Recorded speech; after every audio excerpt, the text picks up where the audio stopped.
today is a little different. Welcome back to another episode of On the Cusp.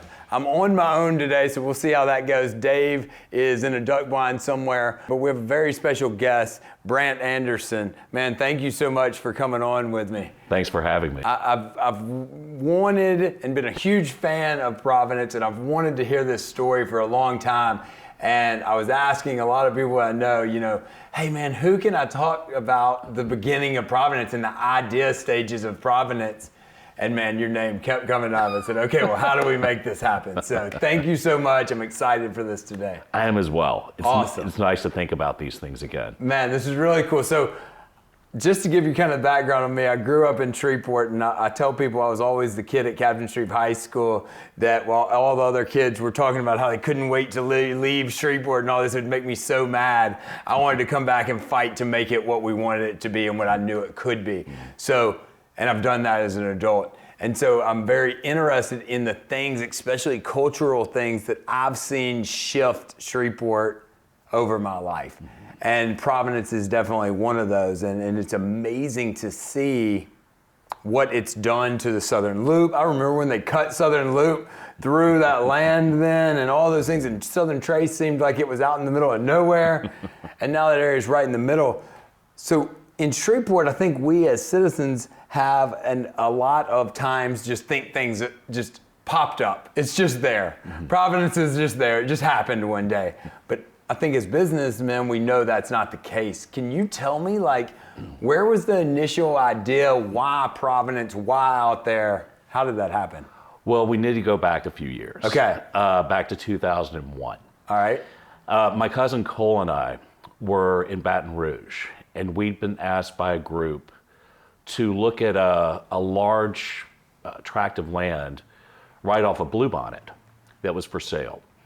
And the people who were showing us the property said that it would be a great place for a traditional neighborhood development. And we didn't even know what that was. So we looked at the land, and then we got in the car and headed west to Lafayette and went to River Ranch. Yeah.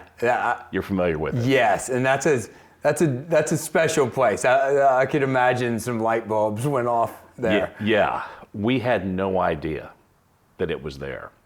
And we met with the town architect, Steve Oob. And so he told us about the concept of a traditional neighborhood development. And it's exactly that. It is a development that's based on a neighborhood schematic that was in place before the automobile took over our lives. Wow. It envisions narrow streets that it's just natural for you to walk down.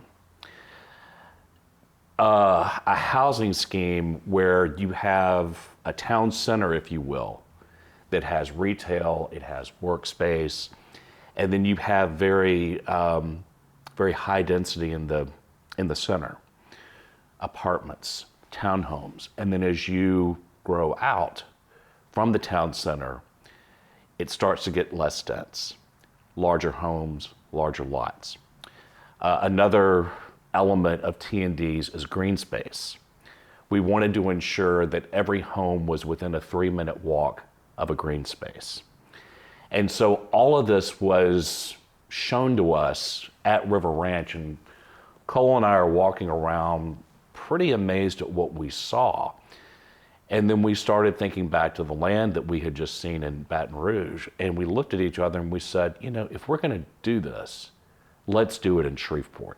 And that's important to me, because that's what I always go back to is we need Shreveport people investing in Shreveport. Right. We need people that have grown up here. As Shreveporters, we're pretty good at making our money in Shreveport and traveling a lot, doing all our cool stuff somewhere else, man.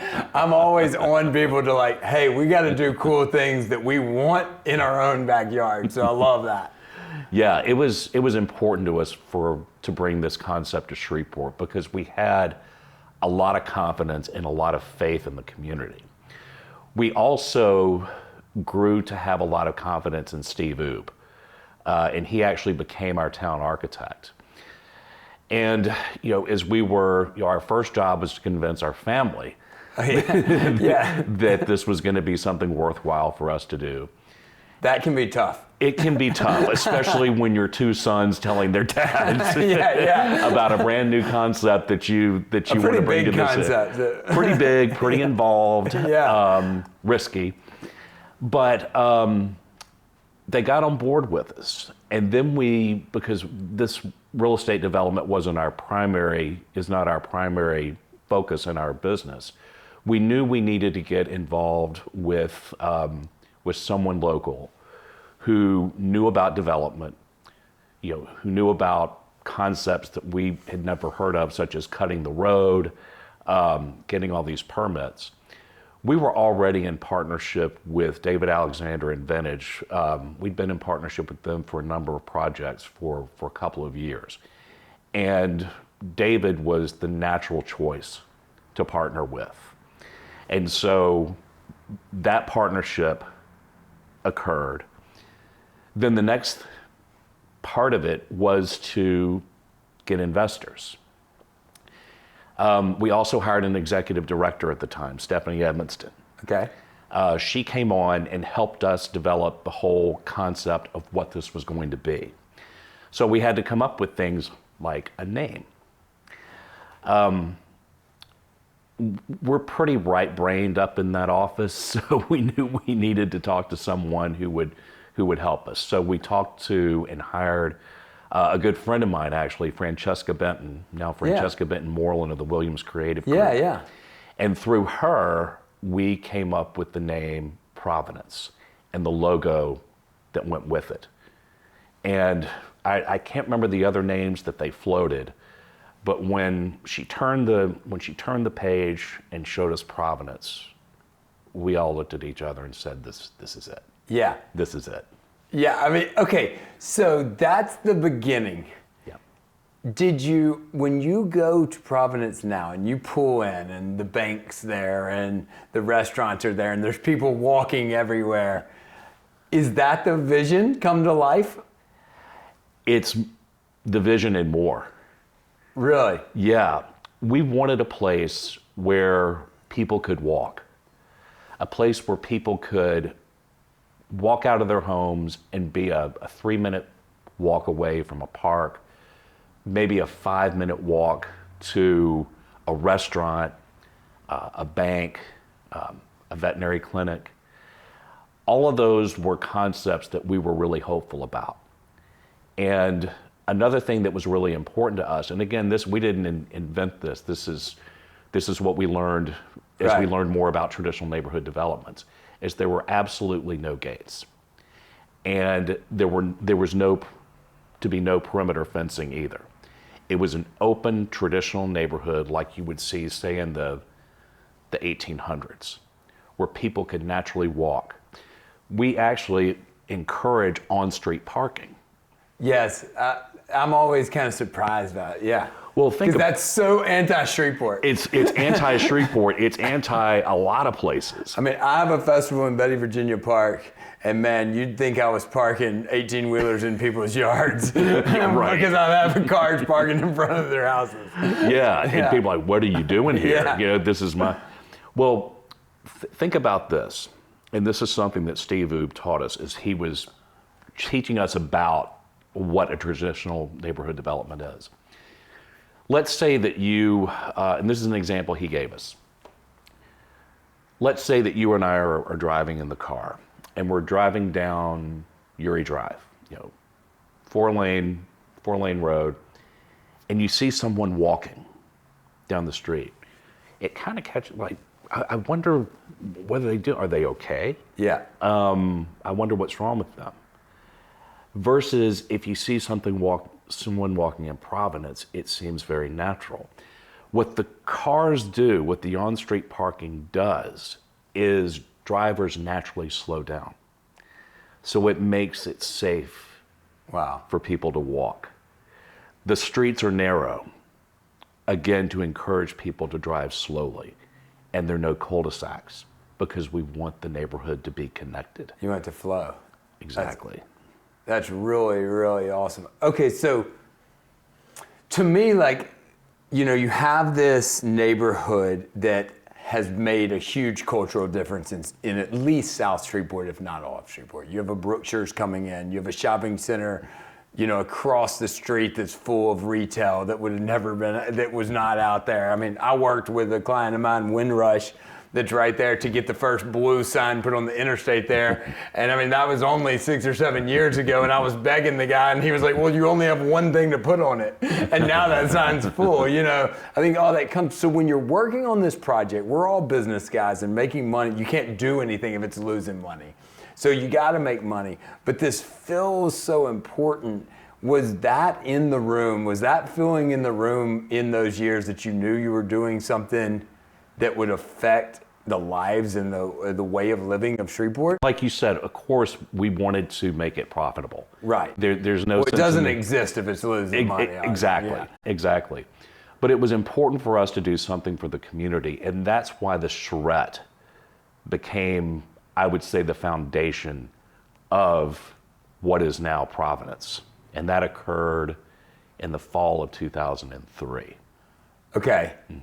Man, yes, because it has changed the way people live out there. It does. And are you familiar with what the charrette is? No, tell me more about this. Yeah, and again, this is part of the whole traditional neighborhood development. Okay. This is what they do.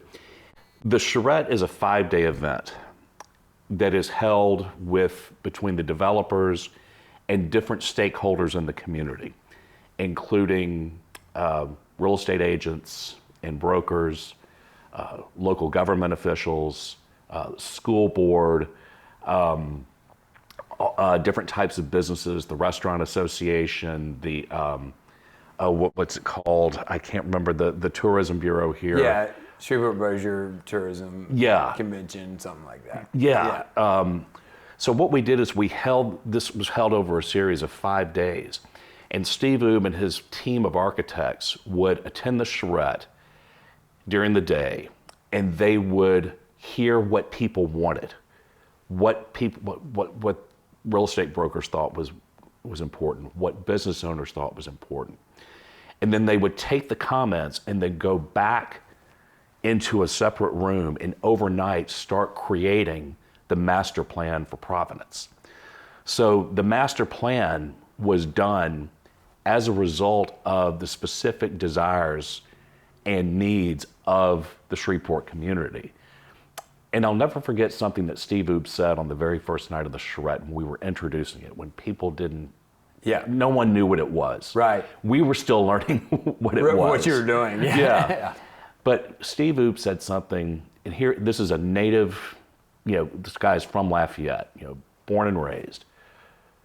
And he said, you don't realize what a great community you have up here. And people really were struck to hear him say that. Wow. To hear someone from out of town, you particularly don't get that from South Louisiana very often. You don't. We're considered the armpit of the state. Right. And people were really taken aback by that and thought, wow, he's got faith. And we had faith in the community. We also know what Shreveport is. It takes a while for things to get going here. Right. It's just the nature of who we are. And now it is rolling. We were kind of talking that before you came in. I mean, it took all these years to kind of develop to this point. It's like a little fire, and people are kind of starting to pay attention to the sparks. But man, it's on fire out there now, and it's awesome. And congratulations, and man, thank you for doing this and having the vision to see that. We need more of that in our community. Well, I was only one person. You've also got to think of David Alexander, and then people like Kyle, who are continuing to grow it. Yeah, and we look forward to talking to some of those guys real soon. So we're gonna add them to the story, and great. And that's awesome. I only have one thing that I have to tell you, one ask of you. So I've helped create this wine event, the Catahoula Wine Mixer, that's coming into its 5th or 6th year next year. You have to make it. You have to come see it. When is it? It is usually late September. It kind of moves around. That's doable. Well, and Matt, I just want to say thank you to you for having faith in the vision for wanting to be a part of it. It's definitely. I have 5 children. I'm married. We live in South Shreveport, and we don't live in Provenance, but Provenance has been a huge part of our life with our kids. And that's a cool thing about the neighborhood and what y'all created, is you don't have to live there Exactly. for it to impact you. Exactly. And it has touched Shreveporters everywhere coming to eat dinner out there and being there and walking there. And so I think it's a really special place. I'm very happy that it's here. And man, I really appreciate you coming on and talking with me, man. Thank you very much. Thank you. It's been a pleasure.